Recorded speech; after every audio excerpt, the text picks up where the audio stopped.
har du nu løjet igen. Og det eneste, din kæreste bare faktisk vil have, det er sandheden. Hvorfor er det så svært at fortælle den sandhed? Hvorfor er det så nemt at lyve? Måske er man ikke så stolt af, at man egentlig helst vil hjem alene og sidde og sniffe og drikke. Eller måske er der mange ting, der i virkeligheden er rigtig, rigtig sårbart ved det forbrug, man har. Det er meget sårbart at være fanget af noget. Det er meget sårbart at ikke kunne komme ud af noget. Og man vil jo gerne være den stærkeste og bedste version over for de mennesker, man elsker. Fordi man helst ikke vil bekymre dem, man elsker. Det hænger højst sandsynligt sammen med, at man er vokset op med ikke at ville bekymre sin far og mor for eksempel, eller andre, og har lært at skjule lidt de aller værste ting, så far og mor ikke blev kede af det eller sure. Det har du taget med dig ud i dit liv, og derfor er løgnen blevet en følgesvend. En ting, du reagerer automatisk på, når du bliver spurgt, har du drukket? Nej, jeg har ikke drukket, eller jeg skal bare lige ned og have en enkelt, og så 4 dage senere vågne i et andet land. I sin tid, da du begyndte med at drikke og tage stoffer og alle de andre ting, der var det fordi, du havde nogle sårbare sider i dig.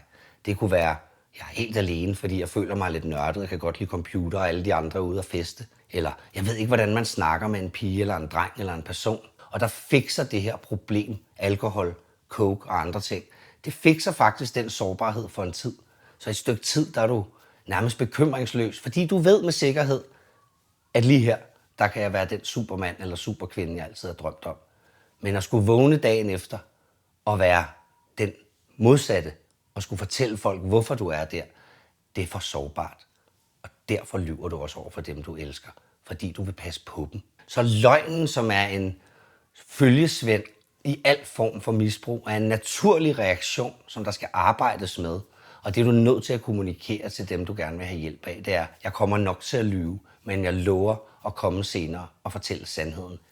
Indtil du har lært, at sandheden i alle dens aspekter fjerner den evige ensomhed, du altid har gået med.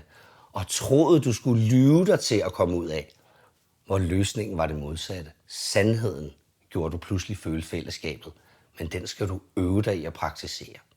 Så løgnen er normal, men den kan ikke bruges som et forsvar for evigt. Men du er nødt til at fortælle dine nærmeste, mens du kommer ud af et misbrug, at du eventuelt kommer til det, for at de kan forstå, at du skal lære at komme tilbage og sige, jeg er ked af. Jeg løj altså i lørdags, men jeg kan godt se, at det var forkert. Kan du tage imod min sandhed nu? Jeg drak mere end en enkelt. Hvordan har løgnen været din følgesvend?